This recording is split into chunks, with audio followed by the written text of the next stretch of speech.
जळगाव जिल्ह्यामध्ये गिरणा नदीने रौद्ररूप धारण केलं आणि आपला प्रवाह सोडून आता गिरणा नदी वाहायला लागल्याने धरणगाव तालुक्यातल्या शेतीचं हजारो हेक्टरवरच्या पिकांचं मोठं नुकसान झालेलं आहे।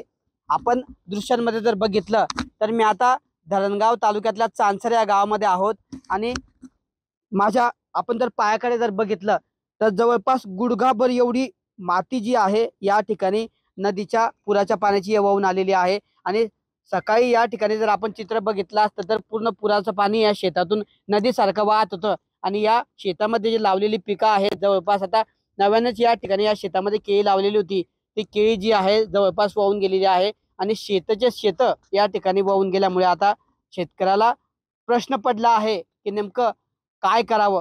तर आपल्यासोबत काही शेतकरी आहेत, आपण त्यांच्याशी बोलण्याचा प्रयत्न करणार आहोत। काय नेमकी परिस्थिती काय झालंय नेमकं? आमची शेत बुललेलं आहे, सगळं बुललेलं आहे। आम्ही वावरामध्ये आले पाहिले तर असं वाटतंय का आत्महत्या करायचं बा। आम्ही याच्याचे पैसे काढलेले बा आणि आमचे लहान मुलं आम्ही आता काय करावं लागे बा, ते कसं करायचं बा ते अन्न। काय लावलं शेतात? बाग लावलेला आहे। काहीच पाडा बी पडला नाही बारे, आज एक कधी पाडा निघला असं आम्हाला काहीच वाटलं नाही असतं। 90-80 रुपये आम्हाला खर्च आलेला आहे। मग आमच्या वावर देखून असं आत्महत्या करा असं जीव वाटतंय, पण त्या दादांच्या नामले सामाने धरलेलं आहे आडे आता। सकाळी जेव्हा तुम्ही शेत बघितलं तेव्हा तुम्ही काय शेत वाटलं देखलेलं तर सकाळी किती पाणी वास होतं।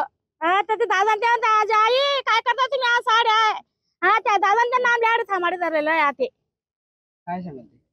आमच्याकडे बी तशीच परिस्थिती झाली दादा। तिकडे बघा तिकडे आमचे बी काय लावलं? यादाचे पैसे होते, काय लावलं शेतात? आमचे बी मूग होता, राहिलं कपाशी का होती, काहीच राहिलं नाही। सर्व गेलं, काहीच नाही राहिलं। जेव्हा तुम्ही शेतात आले आणि बघितलं तेव्हा कसं वाटलं तुम्हाला? बोला बोला. मग असं वाटलं ना, मग काय करावं बा, काय नाही पाणी आलं तर हम्म. असं काही वाटलं। राहिलंय शिल्लक काहीच शेतामध्ये? राहिलं राहिलं नाही नाही।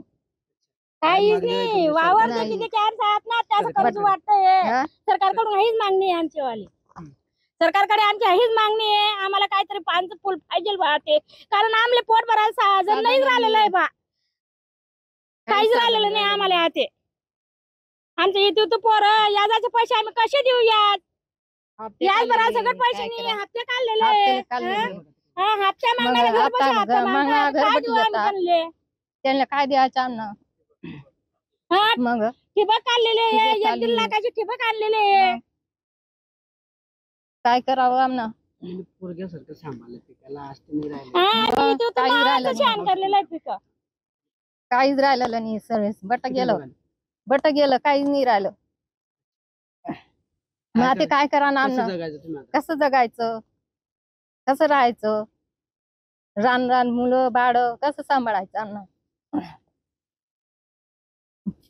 तर अक्षरशः सकाळी रात्री बघितलेली शेती ठीकठाक होती, कामं केली, मात्र दुसऱ्या दिवशी जेव्हा शेतात आले तर डायरेक्ट थेट आपल्या शेतातून नदी वाहत असल्याचे चित्र पाहायला मिळाल्यानंतर शेतकऱ्याच्या भावना या अनावर झाल्याचं चित्र पाहायला मिळतं आहे। हजारो हेक्टरवरची शेती या ठिकाणी पूर्णपणे वाहून गेलेली आहे। पिकं म्हणजे शेतीचं होत्याचं नव्हतं या ठिकाणी झालेलं आहे आणि हे नुकसान साधताना नेमकं या शेतकरी महिलांकडे शब्द सुद्धा नसल्याचं चित्र पाहायला मिळत असून महिला भावूक झालेल्या आहे। आता जगायचं कसं आणि कुटुंब सांभाळायचं कसं, कर्ज फेडायचे कसे, असे एक ना एक सवाल या महिलांनी उपस्थित केले असून सरकारकडे मदतीची याचना केलेली आहे। किशोर पाटील, TV9 मराठी, जळगाव।